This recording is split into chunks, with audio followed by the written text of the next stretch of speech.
Bismillahirrahmanirrahim. Today I am going to present my first lecture of subject research project and scientific writing.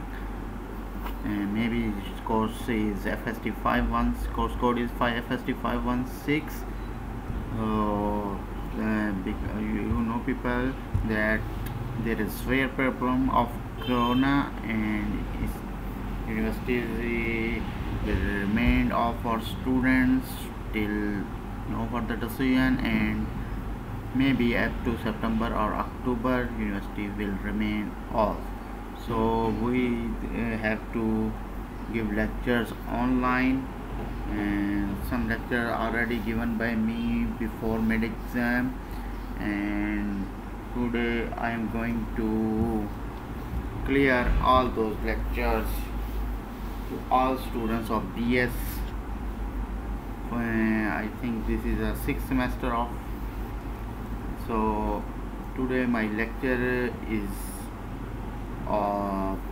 oral presentations. Oral presentation बेटा दो तरह की होती हैं, एक जिनको हम कहते हैं साइंटिफिक प्रेजेंटेशन और एक को हम कहते हैं जनरल प्रेजेंटेशन। ये लेक्चर मैं रिपीट कर रहा हूँ आपके लिए थोड़ा टाइम के लिए, उसके बाद फिर हम नेक्स्ट लेक्चर से स्टार्ट होंगे। मेरा ख्याल में ये लेक्चर मैं थोड़ा सा पहले डिलीवर कर चुका हूँ, फिर भी आपकी याददाश्त के लिए मैं ये दोबारा कर रहा हूँ। You know scientific and general presentation में फ़र्क क्या है, यू हैव टू नो। सो अगर आप कोई साइंस से रेलिवेंट किसी टॉपिक पे प्रेजेंट कर रहे हैं, करना चाहते हैं, साइंस से रेलिवेंट, रिसर्च से रेलिवेंट, तो दिस इज़ साइंटिफिक प्रेजेंटेशन। और अगर आप कोई किसी जनरल टॉपिक पे प्रेजेंट करना चाहते हैं, फॉर एग्ज़ाम्पल कोई आपको असाइनमेंट दी गई है कि आपने किसी चीज़ पे बोलना है या लिखना है या जो भी करना है, वो आपकी जनरल प्रेजेंटेशन में आता है। तो जनरल प्रेजेंटेशन मीन किसी भी सब्जेक्ट पे without scientific proof, without scientific evidence, without reference. और अगर आपने रेफरेंस यूज़ कर लिया, अगर आपने कोई साइंटिफिक चीज़ यूज़ कर ली, तो these are called scientific presentations. Scientific reference mean जहाँ से आपने वो चीज़ उठाई है, और अगर आपने साथ उस चीज़ को जहाँ से उठाई है, उस किताब का, उस जर्नल का, उस बुक का, उसके न्यूज़पेपर का, उस कोई भी प्रोसीडिंग्स है उसका वहाँ से रेफरेंस दे दिया कि मैंने ये चीज़ यहाँ से ली है, तो it's mean this is called scientific presentation. Authentic हो गया वो मटेरियल, उस पर हम बात कर सकते हैं, विद रेफरेंस बात कर सकते हैं। अगर वो नहीं दे रहे तो that is called general presentation. तो साइंटिफिक प्रेजेंटेशन के अंदर भी दो तरह की प्रेजेंटेशन होती हैं। साइंटिफिक प्रेजेंटेशन में पहली चीज़ ये है कि oral and poster. Oral presentation mean we have to deliver our lecture, यानी मैं कोई चीज़ मुंह से किसी दूसरे तक पहुंचा रहा हूँ, बोल कर, इशारों से, किसी भी तरीके से, तो वो हो गया ओरल प्रेजेंटेशन। और अगर मैं कोई एक पोस्टर बना के, कोई ड्राइंग बना के दीवार पे हैंग कर दूँ और उस पर वो चीज़ें या कोई स्ट्रक्चर या कुछ भी चीज़ बना के लिख दूँ, तो that is called poster presentation.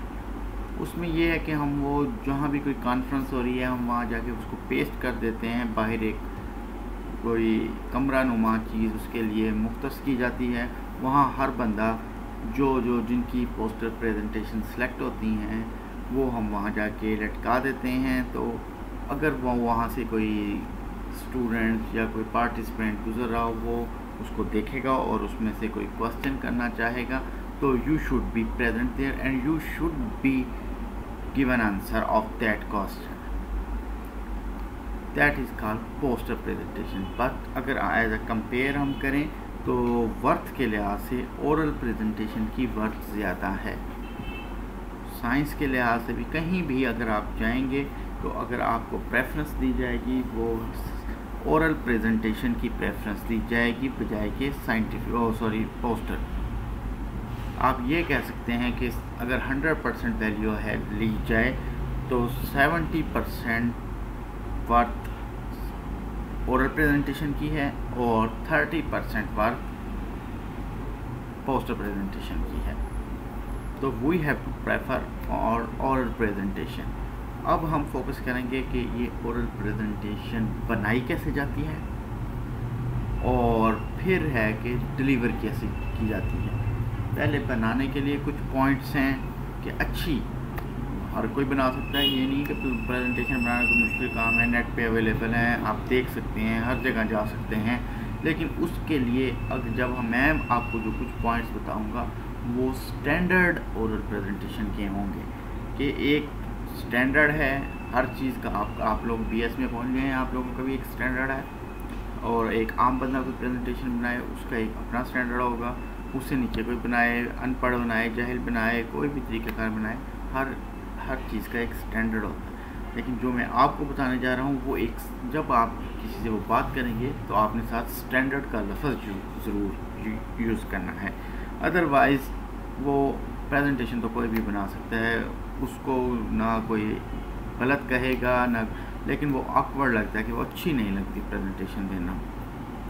तो साइंटिफिक प्रेजेंटेशन के लिए मुख्तलिफ पॉइंट्स का होना ज़रूरी है कि हमें किन चीज़ों को फॉलो करना चाहिए, किन चीज़ों को फॉलो नहीं करना चाहिए।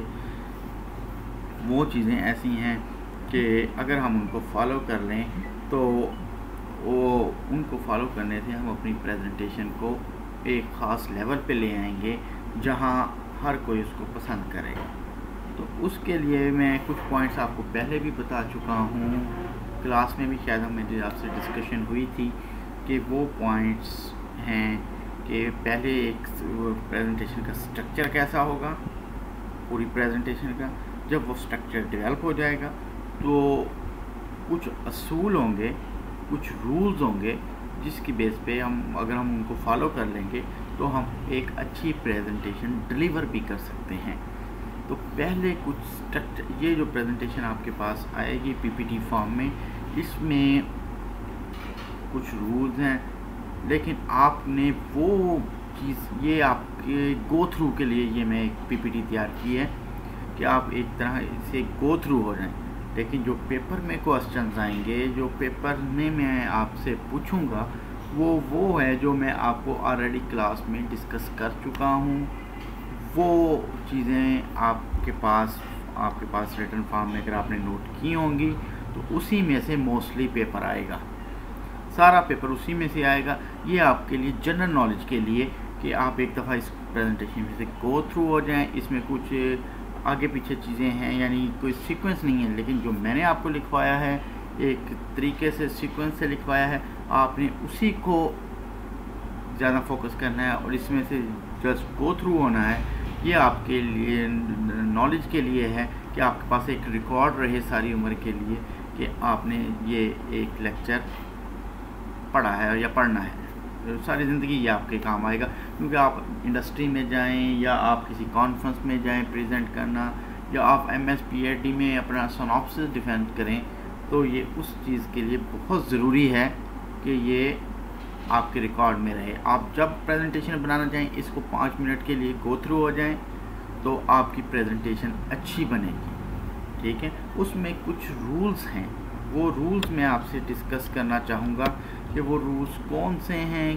पहले तो मैं आपको बता दूं कि जब भी हमने कोई साइंटिफिक प्रेजेंटेशन या साइंटिफिक टॉक देनी है तो उसका मेन ऑब्जेक्टिव क्या है, मेन पर्पस क्या है। तो उसमें हमने सबसे पहले तो कोशिश करनी होती है कि हमारे जो ऑडियंस बैठे हैं उनको हम किसी तरीके से इम्प्रेस करें कि आपके पास इतना नॉलेज है। इम्प्रेस कैसे कर सकते हैं? 2 तरीक़ों से कर सकते हैं कि या तो आपके पास नॉलेज बहुत ज़्यादा अच्छा हो, बहुत ज़्यादा यानी आपके पास, उससे आप इम्प्रेस कर सकते हैं, या आपके पास अगर नॉलेज कम भी है तो उसको आप अच्छी तरह प्रेजेंट करके डिलीवर करके भी इम्प्रेस कर सकते हैं। ये दोनों चीज़ें मोस्ट इम्पॉर्टेंट हैं। यानी आप उन्हें बताएं कि मेरे पास इस सब्जेक्ट की कमांड है। कमांड में आपको जो आपने प्रेजेंटेशन में 1 to all मेंशन किया है, स्मॉल से स्मॉल वर्ड से लेके मैं हायर से हायर वर्ड, यानी कह लें टफ से टफ वर्ड का आपको उस पर कमांड होनी चाहिए। तो यानी लिटिल वर्क से लेके डिटेल्ड वर्क, ठीक है। यानी आप जो अपना आइडिया या अपना जो वर्क प्रेजेंट कर रहे हैं उसकी एक सेंस बननी चाहिए, तो यानी ऑडियंस बोर ना हो, ठीक है। और उनसे साथ साथ फीडबैक भी लेते रहें, उनसे डिस्कशन करते रहें। मेन चीज़ डिस्कशन करना है। पीपीटी बनाना, पीपीटी उधर चलती रहेगी, प्रेजेंटेशन चलती रहेगी, आप ऑडियंस से डिस्कस करेंगे, आप ऑडियंस का इंटरेस्ट डेवलप करेंगे। ये आपके पर्पज़ ऑफ साइंटिफिक टॉक होनी चाहिए, ठीक है। तो अब ये कुछ पॉइंट्स हैं कि नो योर ऑडियंस, ये मैं बाद में आपसे डिस्कस करूँगा कि क्या है ये पॉइंट, किस ये जब हम डिलीवर कर रहे होंगे उस टाइम ये हमें चीज़ें पता होनी चाहिए।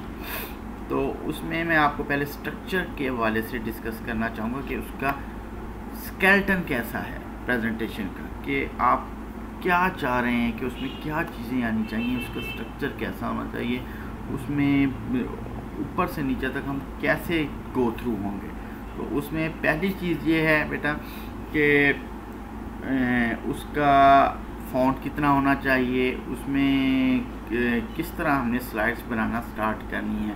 First point is your structure, कि स्लाइड कैसी होनी चाहिए, उसमें आपका फ़ॉन्ट साइज़, उसमें हेडिंग साइज़ आ जाएगी आपकी, उसमें आप कह लें कलर कैसा रखना है, जो टेक्स्ट का कलर है वो कैसा होगा, जो स्लाइड के बैकग्राउंड है वो कैसा होगा, कोई चीज़ आप हाईलाइट करना चाहते हैं वो किन किन तरीक़ों से आप हाईलाइट कर सकते हैं, ठीक है। और रेफरेंस कहाँ देना है, रेफरेंस का साइज़ क्या होना चाहिए, फर्स्ट स्लाइड से एंड तक किस तरह आपने जाना है। तो जो इसमें फर्स्ट स्लाइड होती है ना, अब मैं आपको उसका स्ट्रक्चर डिस्कस करने लगा हूँ। जो फर्स्ट स्लाइड है उसमें आप कह सकते हैं कि उसको टाइटल स्लाइड भी कह सकते हैं। अगर आप उसको नाम देंगे तो टाइटल स्लाइड का नाम देंगे। उसमें सबसे पहले सबसे ऊपर you have to mention your topic mean title, जिस पे आप प्रेजेंट कर रहे हैं। वो कोई भी हो सकता है। अगर आप जनरल दे रहे हैं तो जनरल टॉपिक आ जाएगा। अगर आप कोई साइंटिफिक दे रहे हैं, मतलब अपना कोई रिसर्च को डिफाइन कर, यू नो रिसर्च, कि रिसर्च क्या होती है, री एंड सर्च।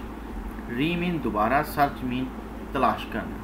एक चीज़ आपकी गुम हो गई है वो आप तलाश कर रहे हैं, वो एक सिंपल सर्च है। लेकिन अगर एक चीज़ को आप बार बार ऑथेंटिक वे से कर रहे हैं, 3 तरह से, 4 तरह से, 5 तरह से, तो that is called research. Research को मैंने डिफ़ाइन शायद किया हो। उसमें रिसर्च को अगर हम सिंपल वर्ड में डिफ़ाइन करना चाहें तो रिसर्च को हम कह सकते हैं finding answer to question is called research. क्या मतलब हुआ, किसी भी सवाल का जवाब तलाश करना किसी प्रॉपर वे से, किसी तरीके से, किसी बुक से, किसी कहीं से भी आपने उसका जवाब तलाश कर लिया तो आप उसको रिसर्च कहेंगे, ठीक है। री मीन बार बार।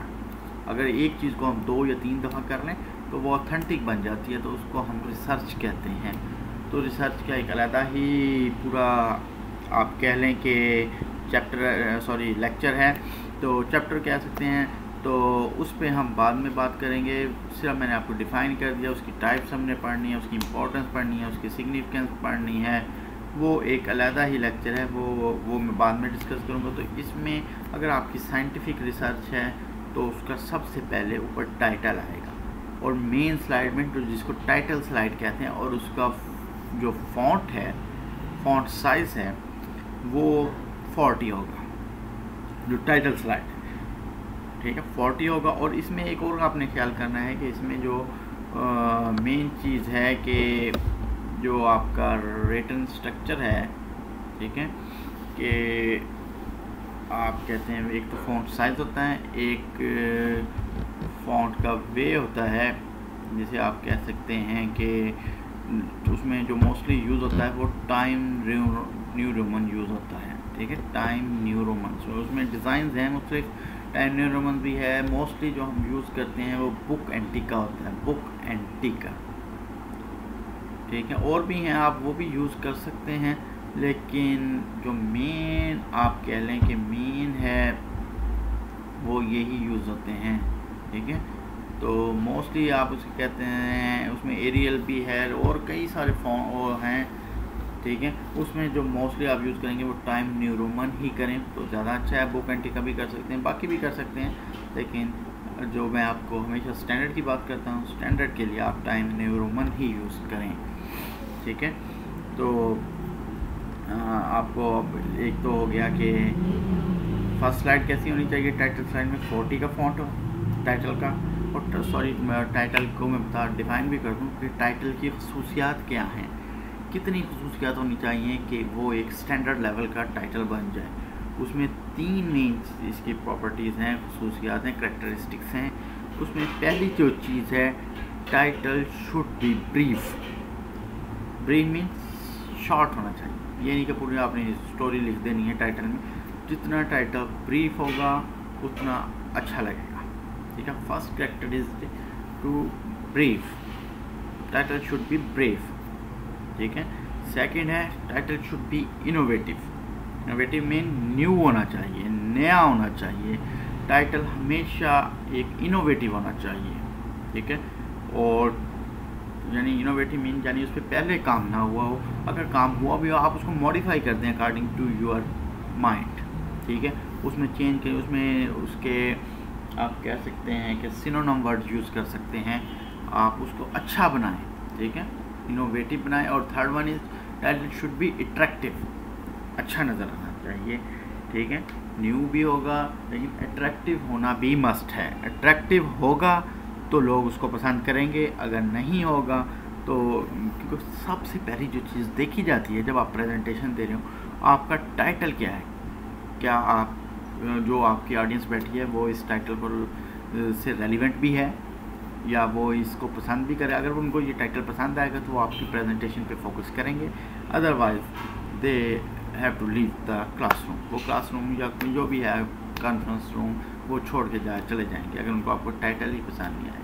जब आपकी मेन चीज़ जब आपकी देखी जाती है ना, जब आप कहीं जा रहे हैं या अगर आपकी लुक देखी जा रही है, इसी तरह जो प्रेजेंटेशन के दौरान है जो मेन चीज़ है वो टाइटल देखा जाता है। जो फर्स्ट स्लाइड है वो टाइटल स्लाइड, इसीलिए उसको टाइटल स्लाइड कहते हैं।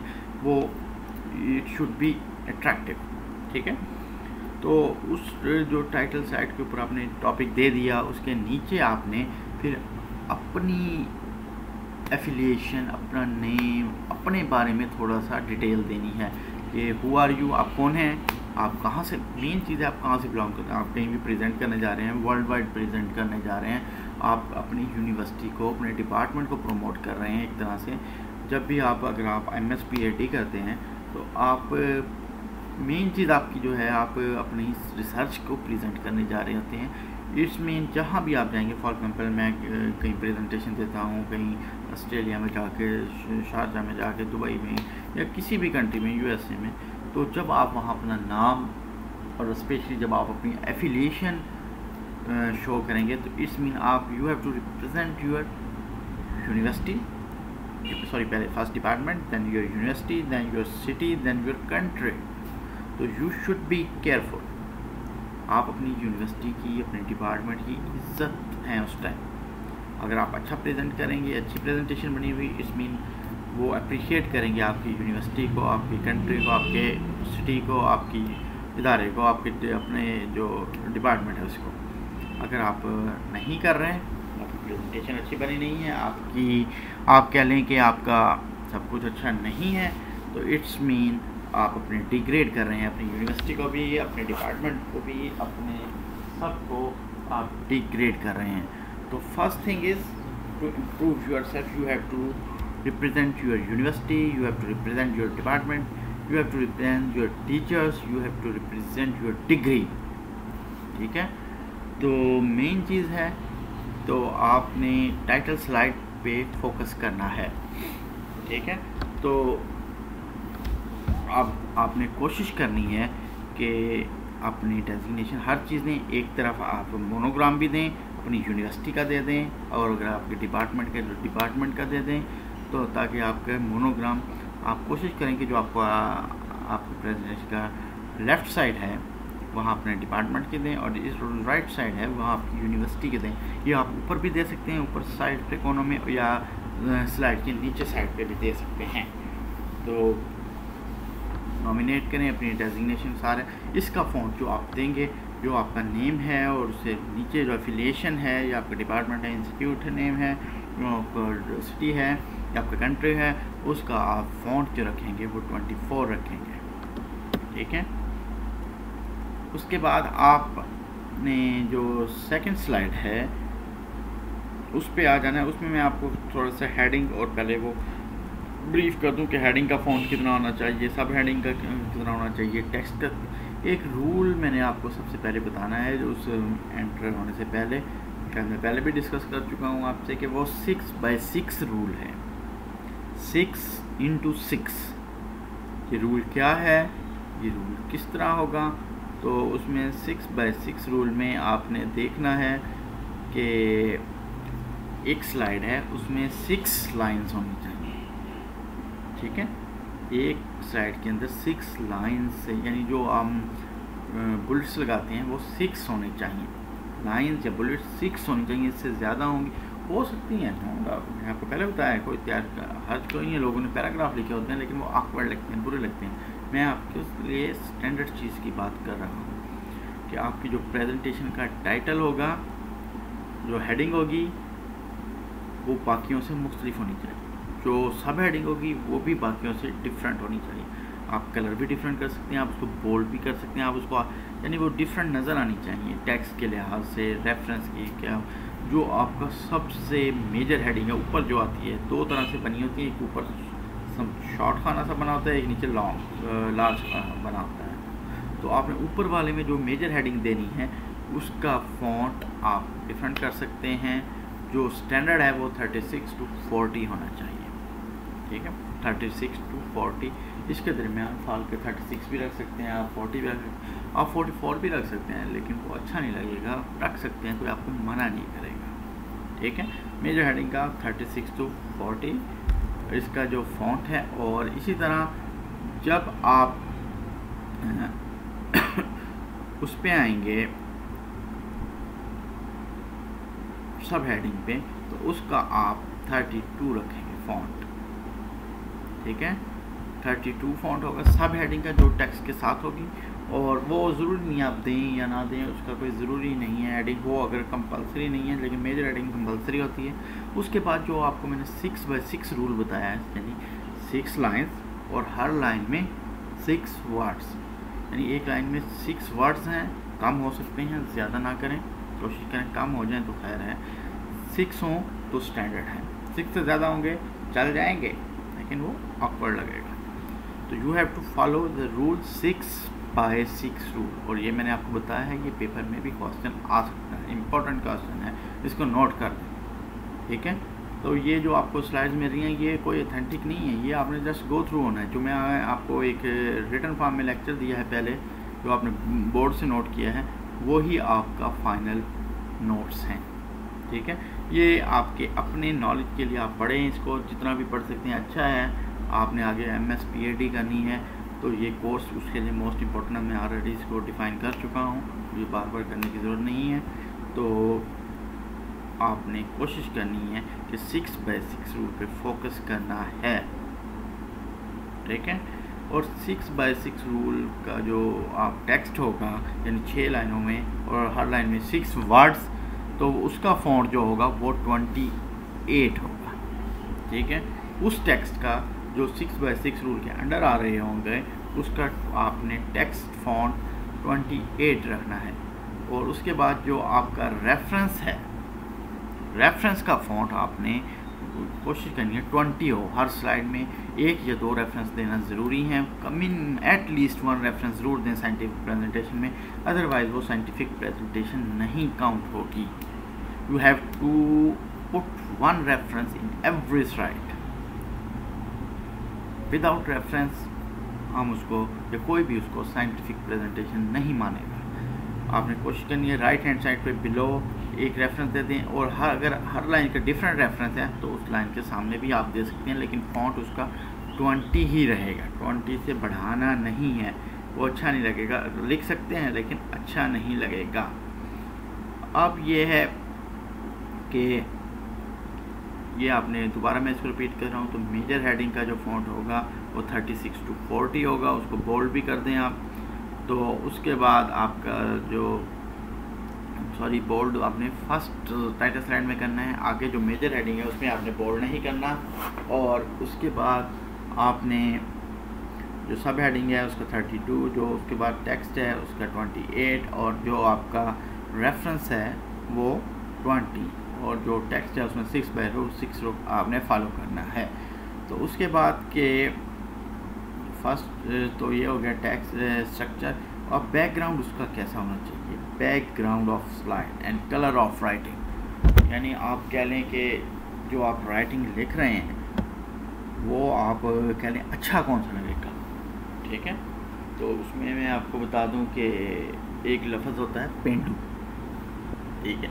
कुछ मजाक भी हो जाए बीच में, कुछ नहीं, प्रेजेंटेशन के दौरान, लेक्चर के दौरान आप पेंडू का होता है कि वो पीला कपड़ा पहन आए थे, ऊपर वास्केट रेड कलर की पहन आए, तो कैसा लगेगा, क्या ख्याल है आप लोगों का, ठीक है। तो वो भी चल जाएगा, उसका भी कोई उससे निकालेगा नहीं डिपार्टमेंट से या कहीं से निकालें, लेकिन यू फील ऑकवर्ड, ठीक है। तो इसमें मेन चीज़ है कि आपने कलर कम्बिनेशन देखना है, कौन सा कलर किसके साथ अच्छा लगता है, ठीक है। जो रिकमेंडेड है, जो स्टैंडर्ड है प्रेजेंटेशन के लिए, वो है कि आपका जो कलर है, वो बैकग्राउंड है वो वाइट हो, और या टेक्स्ट का कलर है वो ब्लैक। समझ आई? जो text colour is recommended black and जो background should be white, that is more suitable for scientific presentation, to make a scientific presentation. Black text color and background white, that is most nominated. Okay, so your text color is black and you should be black, and background should be white. Okay, उसके बाद यानी clear नज़र आना चाहिए, main चीज़ है read clearly, कोई दूर से बंदा बैठा है वो उसको पढ़ ले, यानी वो मिक्स ना हो। ओके, उसके बाद एक और चीज़ है मोस्ट इम्पोर्टेंट, थर्ड पॉइंट है, you should mention your slide number. Slide number is most important. Slide number के बगैर प्रेजेंटेशन साइंटिफिक स्टैंडर्ड लेवल की नहीं होगी, किसी भी सूरत नहीं होगी। फॉर एग्जांपल इसका क्या इम्पोर्टेंस है, आप प्रेजेंटेशन दे रहे हैं, कोई सामने लोग बैठे हैं, वो आपको ऑन द स्पॉट डिस्टर्ब नहीं करेंगे क्वेश्चन करके, वो एंड पे क्वेश्चनिंग करते हैं, तो वो अपने पास लिख लेते हैं कि मैंने इस स्लाइड नंबर पे ये क्वेश्चन करना है, वो नोट करते जाते हैं। फॉर एग्जांपल आपकी 100 स्लाइड्स हैं, 150 स्लाइड्स हैं, एट द एंड उन्हें याद ही नहीं रहेगा अगर आपने स्लाइड नंबर मेंशन नहीं किया, मैंने किस स्लाइड को दोबारा ओपन करवाना है और कहाँ से क्वेश्चन पूछना है। तो you have to mention you slide number, जो स्टैंडर्ड, ठीक है। स्लाइड नंबर के बगैर आपकी प्रेजेंटेशन गुड नहीं होगी।